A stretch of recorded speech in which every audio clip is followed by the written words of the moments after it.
बहुत बहुत शुक्रिया राणा साहब ज्वाइन करने के लिए। इलेक्शन कमीशन ऑफ पाकिस्तान ने तो वाजे कर दिया है कि जो रिजर्व सीट वाली जजमेंट है सुप्रीम कोर्ट की, उस पर वो अमल दरामद करेंगे।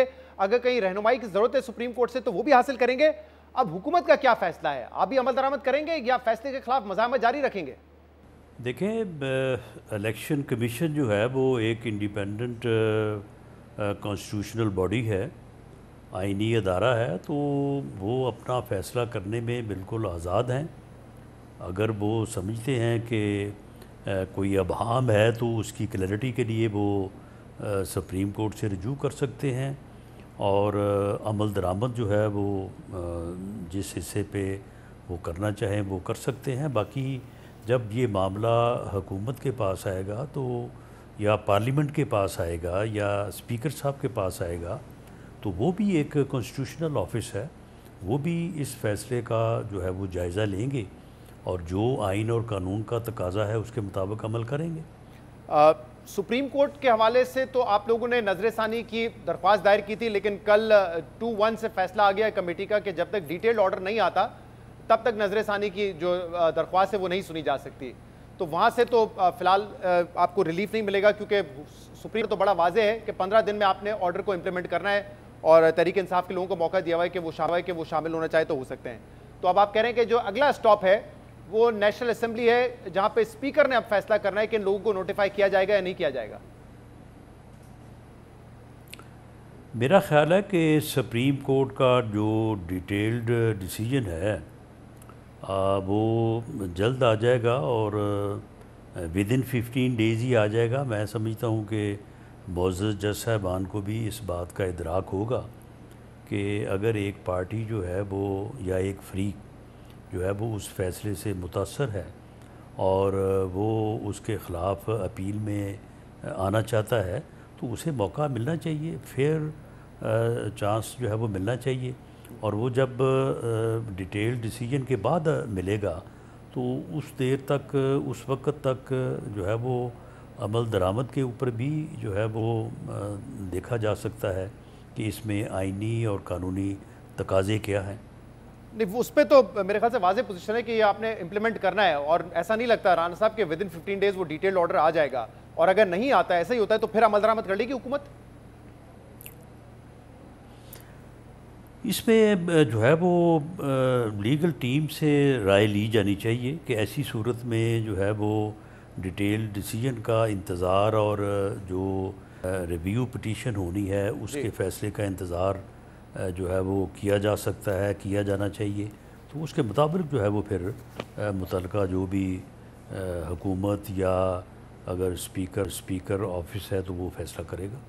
राणा साहब, फैसल वावड़ा साहब, सेनेटर फैसल वावड़ा यकीनन आपकी लीगल टीम का हिस्सा तो नहीं है, लेकिन आज़ाद कबीले से ताल्लुक़ रखते हैं, और उन्होंने कल नदीम मलिक साहब के प्रोग्राम में ये बात कही है कि कौमी असम्बली के स्पीकर के पास जब मामला जाएगा तो हो सकता है वहाँ पे उसको लटका दिया जाए, और क्योंकि स्पीकर ऑफिस को इम्यूनिटी हासिल है, पार्लियामेंट को इम्यूनिटी हासिल है, तो शायद उनका अंदाज़ा ये है कि सुप्रीम कोर्ट के ऑर्डर के बावजूद, ECP के अमल दरामद के फैसले के बावजूद ये मामला अब स्पीकर लेके बैठ जाएंगे। क्या ये है प्लान?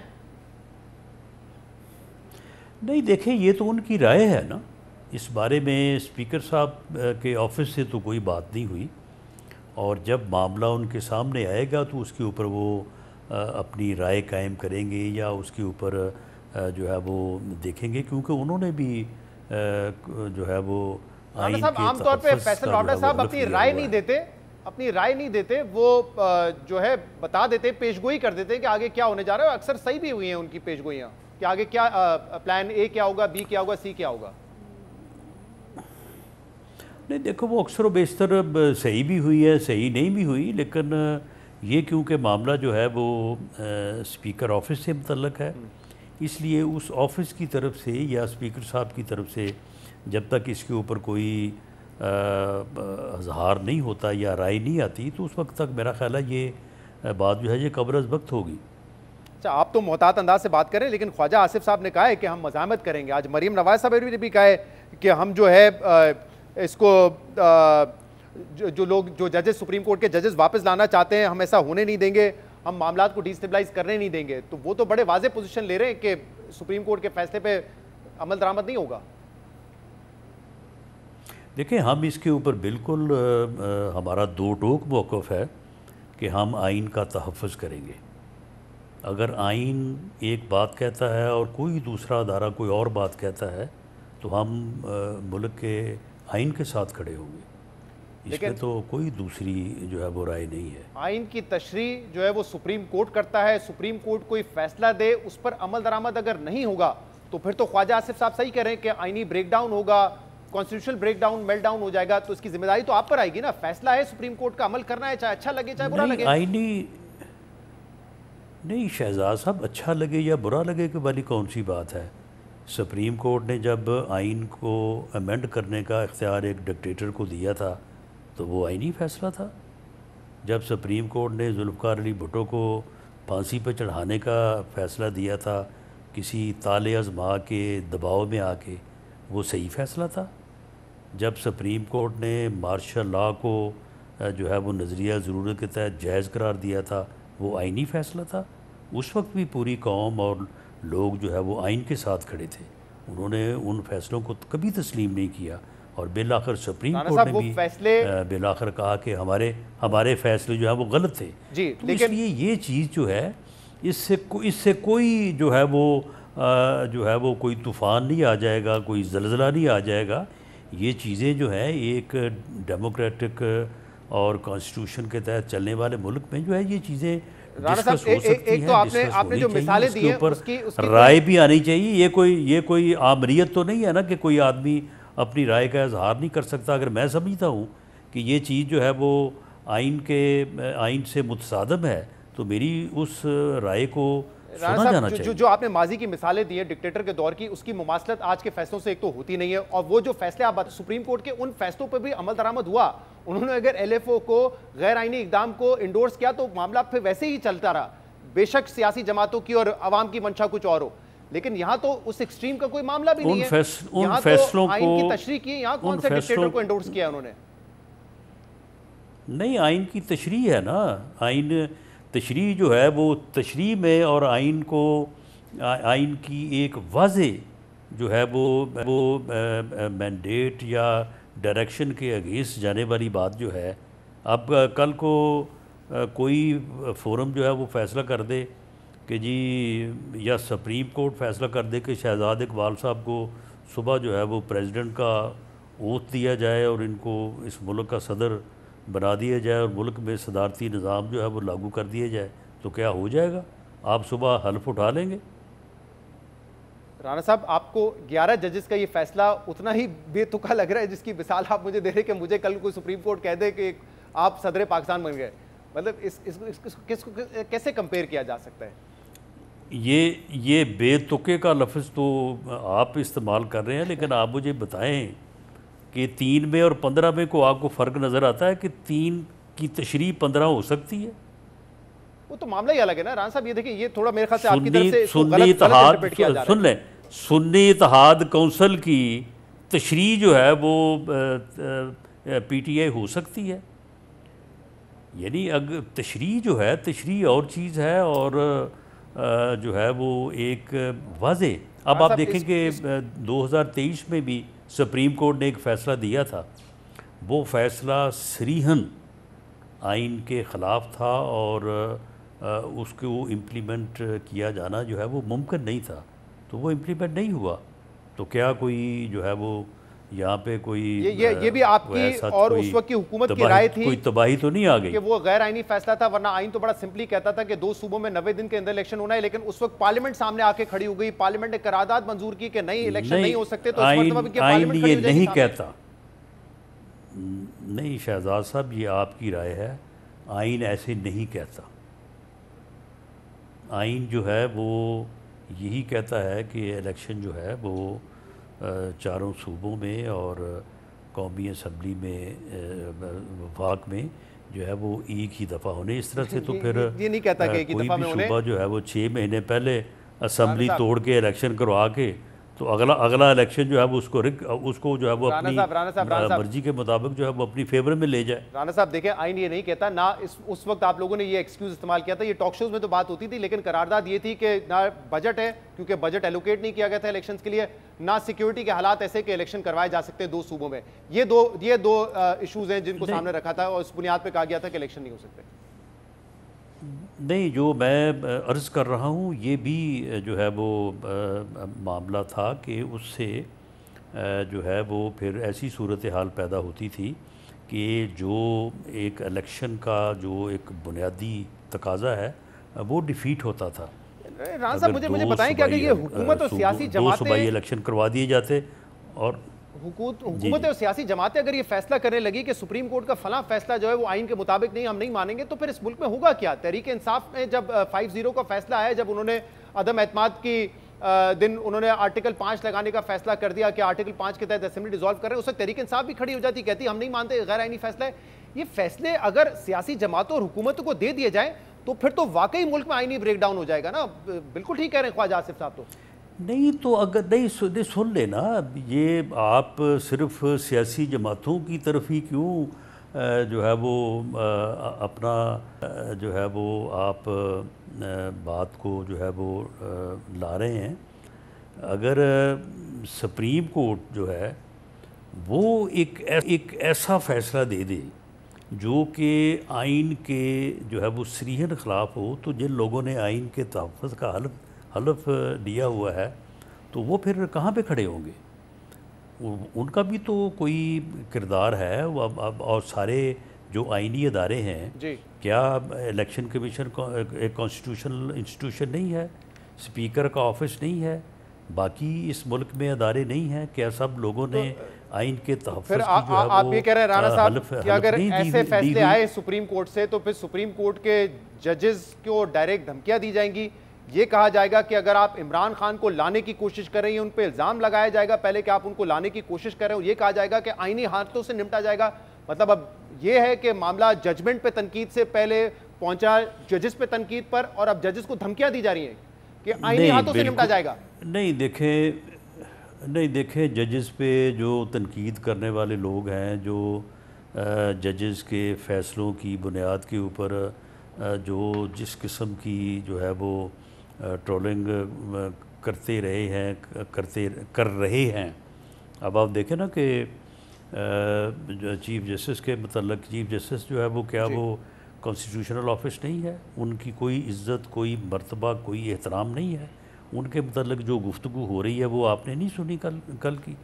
मरीम नवाज़ साहबा ने जो बात की है, मुहतरम जजेस को मुहतरम कह के, बाइज़्ज़त कह के, उनकी इज़्ज़त से उनको रिक्वेस्ट के अंदाज में अगर बात की है, तो वो बात तो जो है वो की जा रही है। तो चीफ जस्टिस साहब के मुतल्लक जो पिछले 3 दिन से गुफ्तगू हो रही है, तो क्या वो सुप्रीम कोर्ट के जज वो भी बिल्कुल काबिल मज़म्मत है, उनकी कोई हैसियत नहीं है, मज़म्मत है। और रऊफ़ हसन साहब जैसे दीगर रहनुमाओं को हमने सामने बिठा के इस पे बात की कि क्या तरीका है कि आप जजमेंट पे तनकीद करें, लेकिन जज पे कभी बायस का इल्ज़ाम, कभी और किस्म की गुफ्तगू वो बिल्कुल नहीं होनी चाहिए। लेकिन मरीम साहिबा ने तमीज़ से बात की। आप कह रहे हैं कि अगर तमीज़ से भी धमकी दी जाए कि आप एक तो पहले इल्ज़ाम लगाएं कि आप इमरान खान को लाना, आप वाकई समझते हैं कि जजेस जो 11 जजेस ने कहा है कि पीटीआई एक सियासी जमात थी और ईसीपी ने गलत फैसला किया, उन्होंने गलत तशरीह की हमारे फैसले की, तो ये जजेस जो हैं 11 जजेस ये इमरान खान को लाना चाहते हैं? मतलब इनकी कोई लीगल थॉट नहीं है, कोई इनका लीगल आर्ग्यूमेंट नहीं है, ओपिनियन नहीं है, ये इमरान खान को लाने के लिए सब कुछ कर रहे हैं? आप वाकई ये समझते हैं? नहीं, देखें, जो चीज़ें आइनी तौर पे, कानूनी तौर पे बहुत वाज़ेह हैं, यानी देखें ना, वो यानी सवाल कुछ और था, फ़ैसला जो है वो कुछ और आया है, तो ये चीज़ें जो हैं ये फिर हक देती हैं कि आप एक फैसले पे तनकीद करें, इज़्ज़त एहतराम के लिमिट्स के अंदर रहते हुए फैसले पे फैसले के ऊपर अपनी राय का फैसले पे राय दें, लेकिन वो कर सकते हैं, फैसले पे राय देना। लेकिन सुप्रीम कोर्ट ने जो फैसला दिया है, अब आप लोगों ने कहा आईनी हाथों से निपटेंगे। कैसे निपटेंगे, क्या करेंगे? अगर कल को भी एक और फैसला आता है, ये फैसला जजेस के साथ क्या करेंगे? नहीं, आईनी हाथों से निपटने की बात जो है वो कोई सुप्रीम कोर्ट जो है वो कोई एज सच वो कोई तहरीक तो नहीं ला रहे, या वो कोई जो है वो 9 मई तो बपा नहीं कर रहे। आहिनी हाथों से तो उन कुव्वतों से निपटने की बात है जिन्होंने 9 मई किया। नहीं, सुप्रीम कोर्ट के जजेस के हवाले से आज पंजाब की चीफ मिनिस्टर मरीम नवाज साहब ने उनको मुखातिब करते हुए कहा, वो पीटीआई की बात नहीं करी, वो कह रहे अगर आप इमरान खान को लाए, अगर आपने डिस्टेबलाइज किया तो फिर हम चुप नहीं बैठेंगे, आईनी हाथों से निपटेंगे आपसे। नहीं, इमरान खान को लाने वाली बात जो है वो सुप्रीम कोर्ट ने देखो फैसला दिया है ना, इमरान खान को लाने के लिए जो कुव्वतें जिस किस्म की गुफ्तगू हो रही है उसी तनाज़र में उन्होंने सारी बात की।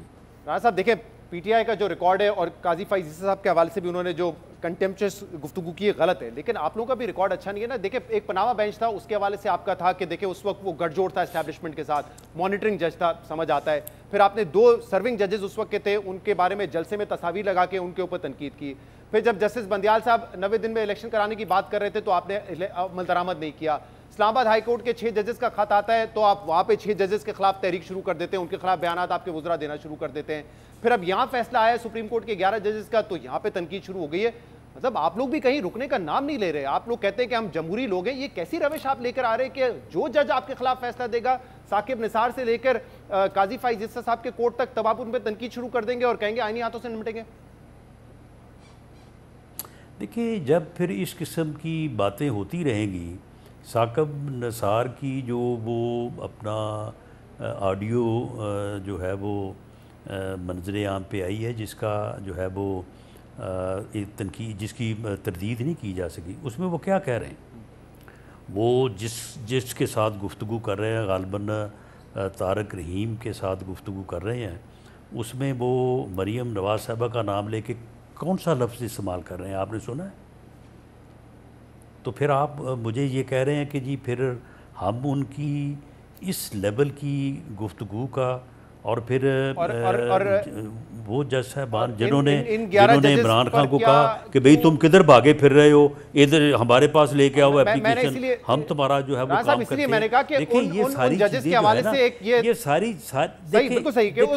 चीज़ें जो है ना, ये फिर ताली दोनों हाथों से ही बजती है। और फिर जब टकराव की पोजीशन होती है तो उसमें फिर जो है वो आप एक तरफ को कहें कि जी आप तो हाथ बांध के खड़े हो जाएं और दूसरी तरफ को कहें कि जी आप हमलावर हो जाएं, ऐसे नहीं होता। राणा साहब, उन जजेस के हवाले से एक ये तासुर था, आपकी भी शिकायत थी कि ये एस्टैब्लिशमेंट के साथ गठजोड़ है, जो पनामा केस उस दौरान फैसले आए। लेकिन यहाँ तो ऐसा लग रहा है कि आप जजेस को कटहरे में खड़ा रह रहे हैं कि आप सपोर्ट क्यों नहीं कर रहे हैं, आप जाके गठजोड़ क्यों नहीं बना रहे हैं। यहाँ तो उल्टी चार्जशीट लगती है आपके हवाले से। नहीं, देखिए जो ये फ़ैसला है, देखिए उस फैसले के ऊपर तनकीद करने या उसके ऊपर अज़हार राय करने का वो एक रिव्यू, एक तरीक़ाकार है, पिटीशन एक तरीक़ाकार है, वो करें। आप फैसले में तनकीद करें, चीज़ें जो है वो आपको देखने को मिलेंगी। लेकिन आप टॉक शोज़ में आखिर बात तो करनी है ना, आप जब सवाल कर रहे हैं तो मैंने कोई ना कोई उसका जवाब किसी न किसी दायरे में रहते हुए तो देना है। तो मामला ये है कि जब इस तरह के फ़ैसले होंगे, जिन फैसलों की कोई लॉजिक, कोई जस्टिफिकेशन, कोई यानी आइन की तशरीह के नाम पे जब आइन ही रीराइट कर दिया जाएगा, तो फिर शहजाद साहब फिर इतनी तो आप इजाज़त दें ना आपने कि फिर इसके ऊपर इतनी बात तो होनी चाहिए। आपने उतनी बात भी कर रही है और मरीम साहिबा या ख्वाजा साहब ने जो बात की उसका जवाब भी आपने बहरहाल देना है टॉक शो पे बैठ के, क्योंकि वो तो अपनी बात करके चले गए। राणा साहब, एक और बात ख्वाजा साहब ने की है और वो ये है कि अक्टूबर के बाद इलेक्शंस जो है उसके हवाले से भी सुप्रीम कोर्ट में केस लगेगा और इलेक्शन को कलअदम करार दे दिया जाएगा। ये इत्तला कैसे पहुंची है और अक्टूबर के बाद क्यों होगा, अक्टूबर से पहले क्यों नहीं हो सकता, ये क्या जमानत है आपके पास? ये इत्तला उसी तरह से पहुंची है जिस तरह से ये इत्तला पहुंची थी कि इमरान खान साहब आप इधर उधर क्यों भागे फिर रहे हैं, पिटीशन लेके हैं हमारे पास, जो आप करना चाहते हैं वो हम करके देते हैं आपको। ये उसी तरह से हमें इतला पहुंची है। वो इतला नहीं थी, वो तो बाकायदा कोर्ट में कहा गया था, साहब ने कहा था, वो तो कोर्ट में कहा गया था ना कि आप ले आए पिटीशन। यहाँ किसने कहा है? नहीं, पहले इतला थी। उसके बाद ये जिस तरह से कहा गया था कि चीफ जस्टिस अपना है, मियां नवाज शरीफ को सुप्रीम कोर्ट के ज़रिए से हम निकालेंगे, तो उसके बाद फिर जो है वो इमरान खान का प्रोजेक्ट जो है ना वो इस मुल्क के ऊपर मुसल्लत किया जाएगा। लोगों ने तो ये इतलाएं जो है ना, ये फिर अंदर की खबरें, अंदर की खबरें जो है ना वो फिर आ जाती हैं। लेकिन तो ये अंदर की खबर है। उस वक्त तो बहरहाल एक डिफरेंट माहौल था। उस वक्त ये मेरे ख्याल से अब तो एक ज़बान ज़्यादा आम है कि नवाज शरीफ को हटाने की कोशिश थी। इस वक्त तो नहीं कहा जा सकता ना कि कोई गठजोड़ है या कोई साजिशी थ्योरी चल रही है, फिर भी आप ऐसी बातें कर रहे हैं। नहीं, अगर शहजाद साहब इससे पहले इन बिटवीन जो है वो जजेस, कोर्ट, इस्टेब्लिशमेंट, सियासतदान, सियासी जमातें, इससे पहले अगर 10 दफ़ा गठजोड़ हुआ हुआ तो अब क्यों नहीं हो सकता? तो अब गठजोड़ तो मुझे होता मैंने रहा आपसे है सवाल ना। किया कि तो अच्छा फिर जब होता रहा है तो फिर अब भी हो सकता है। आप ये कह रहे हैं कि मतलब अक्टूबर के बाद जो है इलेक्शंस को कलअदम करार दे दिया जाएगा, ये मतलब पक्की खबर है आप लोगों की? नहीं, पक्की खबर नहीं है। जिस तरह से ख्वाजा आसफ साहब ने बात की है जी कि उनको किसी तरफ से किसी ने कहा होगा कि जी इस किस्म की, जिस तरह से उन्होंने बात की कि इस किस्म की जो है वो यानी सरगोशियाँ उन्होंने लफ्ज़ इस्तेमाल किया है, सही। तो ये कहीं बात हुई होगी। तो सर ये बताइएगा, आज आप भी उस मुज़ाकरात में थे, पीपल्स पार्टी के साथ इत्तेफाक हो गया है? क्योंकि एक तो बैन वाली बात आप लोगों ने कर दी, इसहाक डार साहब पीछे हट गए, फैसल वावड़ा साहब कह रहे हैं कि ये 2 कश्तियों में जो सवार हो रही है ना नून लीग, इनको भी लग पता जाएगा, इनके लिए भी ये अच्छी चीज़ नहीं है, तो उनकी बातों को ज़रा सीरियस लिया करें आप। तो क्या मामला है? पीपल्स पार्टी इत्तेफाक कर रही है कि बैन के मामले पे हाँ ठीक है हम आपके साथ खड़े रहेंगे? बिल्कुल। PMLN जो है वो कभी जो है वो 2 कश्तियों में सवारी वाली बात जो है वो हमारे ऊपर, हम हमेशा एक हमारा वाज़े इस इशू के ऊपर भी, इस मसले में भी हमारा जो है वो बड़ा वाज़े मौक़िफ़ है। और ये जो बात हुई थी इसकी पाबंदी वाली, वो आप आइन तो पढ़ें। जब 17(2) में, आर्टिकल 17(2) में जब ये लिखा हुआ है कि गवर्नमेंट डिक्लेरेशन देगी और वो डिक्लेरेशन 15 दिन में सुप्रीम कोर्ट में पेश होगी और सुप्रीम कोर्ट का डिसीजन जो है वो फाइनल होगा, वो भाई वो डिक्लेरेशन जो है वो अप्रूव करनी है कैबिनेट ने। तो गवर्नमेंट अभी उस स्टेज के ऊपर है, वो डिक्लेरेशन जो है वो बिल्कुल लेकिन ये बताएं कि हमारे पास है। हमारे पास ऐसे सबूत हैं कि PTI का फॉरेन फंडेड से लेके गैर मुल्की एजेंसियों के एजेंट के तौर पे और उनकी इमा के ऊपर, रियासत के ऊपर हमला आवर होने के सबूत हमारे पास मौजूद हैं। मुझे बताइएगा कि ये मामला उनको हम डिक्लेयर कर सकते हैं। ये पाबंदी तो आगे फिर सुप्रीम कोर्ट में लगेगी। बिल्कुल ठीक है। ये मामला ऐसे ही हुआ था कि शहबाज शरीफ साहब तक ये पैगाम पहुंचा, शहबाज शरीफ साहब ने वजीर इत्तलात को कहा प्रेस कॉन्फ्रेंस कर डालो, ना नवाज शरीफ को पता था, ना काबीना के मेंबर्स को पता था, किसी को नहीं पता था। जब अता तारक साहब ने ऐलान किया तब किसी को पता था? नहीं, देखिए, जब ये मामला कैबिनेट में पेश होगा, कैबिनेट की अप्रूवल हासिल की जाएगी, सभी को ऑन बोर्ड लिया जाएगा। जब अता तारक साहब ने प्रेस कॉन्फ्रेंस की, आपको पता था कि ये प्लान है और ये होने जा रहा है? नवाज शरीफ साहब को पता था कि ये प्रेस कॉन्फ्रेंस होने जा रही है, PTI को बैन करने का फैसला किया हमने? नहीं, ये फैसला तो खैर कैबिनेट में डिक्लेरेशन के लिए इंफॉर्मेशन जो भी प्राइम मिनिस्टर को, क्योंकि एजेंसी जो है वो प्राइम मिनिस्टर को रिपोर्ट करती हैं, तो प्राइम मिनिस्टर को जब एक इन्फॉर्मेशन मिलती है और वो फैसला करते हैं, इरादा करते हैं कि ये इन्फॉर्मेशन जो है मैंने कैबिनेट के सामने आर्टिकल 17(2) के तहत रखनी है, ताकि अगर कैबिनेट जो है वो इसको मुनासिब समझे तो वो डिक्लेरेशन जो है वो जारी करे और वो डिक्लेरेशन बाद में सुप्रीम कोर्ट में पेश की जाए। तो ये फैसला तो